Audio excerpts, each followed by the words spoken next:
Bem-vindos à nossa aula, perdão, de número 270.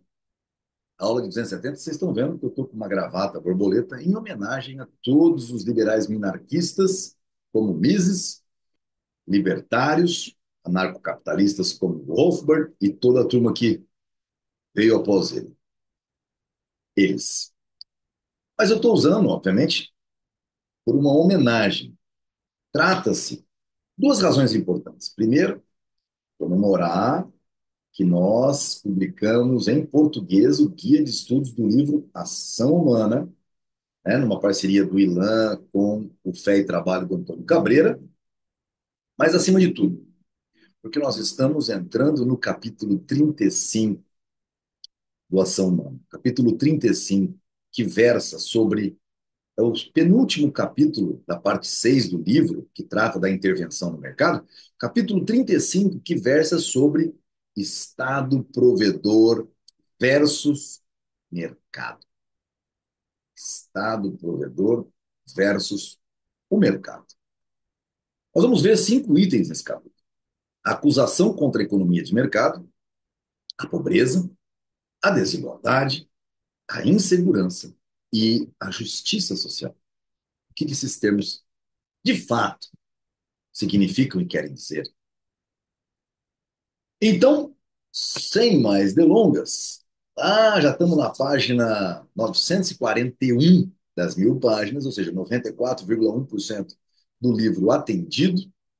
E como sempre fazemos, a gente busca beber da água, a leitura, a ação humana, as nossas aulas referentes a ela, a partir do quê? Do PDF. Por quê? Porque assim você que está vendo pelo YouTube, coloca seu celular na horizontal, vai acompanhando a leitura, em qualquer lugar que você tiver, você tem condições de aprender, ouvindo e tudo mais. E tem um do capítulo 35, a acusação contra a economia de mercado. As objeções que os partidários das várias escolas da Socialpolitik, a gente tira o sarro, quando a gente fala Socialpolitik, né? E a Realpolitik, a gente já pensa nos socialistas que a gente conhece muito bem. Levantam contra a economia de mercado, revelam um grande desconhecimento de economia.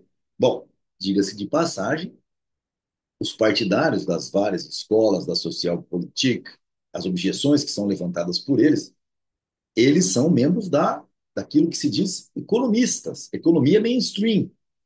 Repetem-no mais das vezes os erros já refutados há muito tempo pelos economistas, economistas de verdade.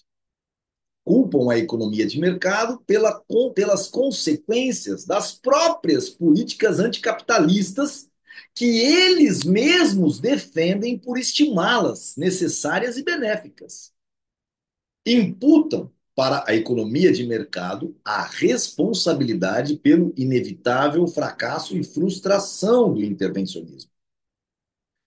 Às vezes acabam reconhecendo que a economia de mercado não é assim tão má como as teorias heterodoxas que eles defendem nos querem fazer crer.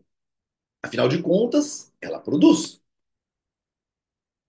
Dia a dia aumenta a quantidade e melhora a quantidade dos produtos. Foi capaz de gerar uma riqueza sem precedentes, mas retrucam os defensores do intervencionismo. O mercado é deficiente do ponto de vista social. Não eliminou a pobreza e a miséria. É um sistema que confere privilégios a uma minoria, os ricos, às custas da imensa maioria. É um sistema iníquo. O princípio do lucro deve ser substituído pelo princípio do bem-estar geral, welfare, ou seja, o termo welfare state, estado de bem-estar, vem daí, correto? Podemos tentar, só para argumentar, interpretar o conceito de bem-estar de maneira aceitável pela imensa maioria das pessoas que não sejam ascetas. O ascetismo é aquelas pessoas que são frugais ao extremo, né? Vivem na petição de pobreza e acham que isso eleva o espírito. Quanto mais bem-sucedidos formos nesse esforço, mais teremos de destituir a ideia de bem-estar de qualquer significado e conteúdo concretos. Acabaríamos enunciando uma paráfrase da categoria ação humana, ou seja, o impulso para reduzir o desconforto tanto quanto possível. Horas. Então, quanto menos ascetas nós formos e quanto mais bem-sucedidos formos no esforço de definir, só para argumentar, o conceito de bem-estar social, nós enunciaríamos uma paráfrase de categoria da categoria ação humana. Qual que é? O homem tem o impulso de reduzir o desconforto tanto quanto possível. Alguns vão chamar isso de busca pela felicidade. Dia 20 de março, Dia Internacional da Felicidade. Amanhã, para quem está acompanhando no dia a dia. Como todos reconhecem, esse objetivo pode ser mais rapidamente alcançado ou até mesmo exclusivamente alcançado por meio da divisão social do trabalho, pela cooperação social entre os homens. O homem que vive em sociedade, diferentemente do homem autárquico, se vê obrigado a modificar sua indiferença biológica em relação ao bem-estar dos que não são de sua própria família. Ajusta a conduta. Olha que bonito isso. O homem que vive em sociedade, diferentemente do homem autárquico, se vê obrigado a modificar sua indiferença biológica em relação ao bem-estar dos que não são da sua própria família. Então ele começa a produzir para o seu vizinho. Ajusta sua conduta às exigências da cooperação social e considera o sucesso dos seus semelhantes condição indispensável ao seu próprio sucesso. Nesse sentido, pode-se dizer que o objetivo da cooperação social é a realização do máximo de felicidade para o maior número de pessoas. Ninguém diria que esse objetivo é indesejável, que não é uma boa coisa conseguir que o maior número possível de pessoas seja o mais feliz possível. Todas as críticas feitas a essa famosa frase de Bentham concentram-se sobre as ambiguidades ou equívocos em relação para a noção de felicidade.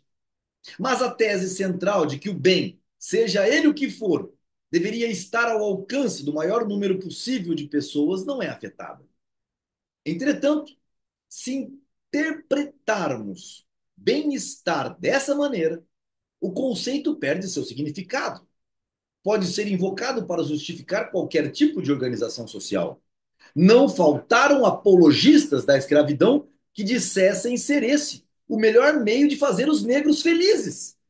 E ainda hoje, no sul dos Estados Unidos, muitas pessoas de raça branca acreditam que a segregação rígida seja tão benéfica aos de raça preta quanto alegadamente o é para os brancos. A tese principal do racismo de Gobineau, Joseph Arthur Gobineau, de 1816 a 1882, diplomata, foi embaixador da França no Brasil e escritor, autor de inúmeras obras defendendo a superioridade da raça ariana.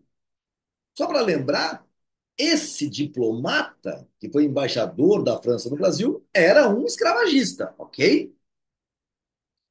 A tese principal do racismo do tipo Gobineau e nazista é que a hegemonia da raça superior convém aos verdadeiros interesses, mesmo das raças inferiores. Um princípio que é tão amplo, a ponto de abranger todas as doutrinas, por mais conflitantes que sejam, não tem utilidade.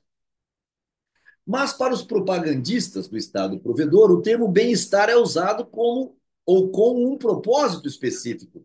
Recorrem intencionalmente a esse termo porque sua aceitação geral inviabiliza qualquer oposição. Nenhum homem decente gosta de se apresentar como alguém que é contrário ao bem-estar geral, arrogando para si o direito exclusivo de denominar o seu próprio programa como programa de bem-estar. Os defensores do Estado provedor esperam triunfar usando um artifício lógico vulgar. Qual é? Procuram fazer com que suas ideias não sejam criticadas, dando a elas uma designação que seja agradável a todos. Ao usarem essa terminologia, deixam implícito que todos os seus oponentes são uns salafrários mal intencionados que só querem fazer prevalecer os seus próprios interesses, egoístas, em detrimento da grande maioria das pessoas honradas. A tragédia da civilização ocidental reside precisamente no fato de que pessoas sérias podem recorrer a esses artifícios de raciocínio sem que alguém as conteste. Essa é a grande tragédia. Das duas, uma. Ou os economistas que se dizem a favor do bem-estar geral não têm consciência da impossibilidade lógica de sua proposição, o que diz mal de sua capacidade de raciocinar, ou escolheram propositadamente esse artifício para se abrigarem atrás de uma palavra que presumivelmente desarma os seus opositores. Ou seja, ou é burro ou é mau caráter. Em ambos os casos, seus próprios atos os desqualificam. Não é necessário acrescentar nada ao que já foi dito nos capítulos anteriores em relação aos efeitos de todos os tipos de intervencionismo. A extensa e enfadonha literatura em favor do chamado Estado provedor não conseguiu apresentar até hoje um só argumento que invalidasse as nossas conclusões. O Mises está falando isso desde 1949, publicado. Só nos falta agora examinar a crítica que os defensores do Estado provedor fazem para a economia de mercado.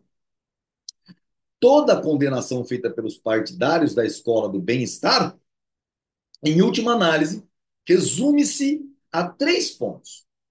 O capitalismo é mau porque existe pobreza, desigualdade de renda e riqueza e insegurança. Então, os três pontos que os partidários da escola do bem-estar fazem, em última análise, reside em quê? O capitalismo é mau por quê?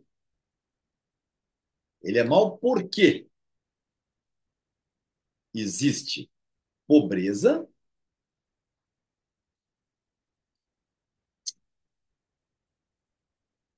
oh meu Deus, espera aí, existe pobreza, existe desigualdade de renda e de riqueza, então desigualdade de renda e riqueza, desigualdade de renda e riqueza, e por conta de insegurança. Então tá aí.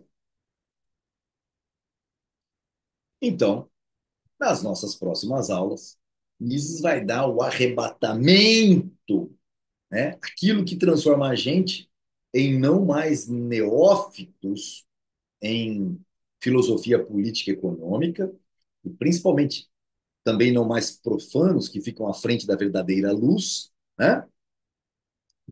E, como diria o professor Denis Xavier, não mais um apedeuta. Nos vemos então rapidamente nas próximas aulas. Já passa para a próxima.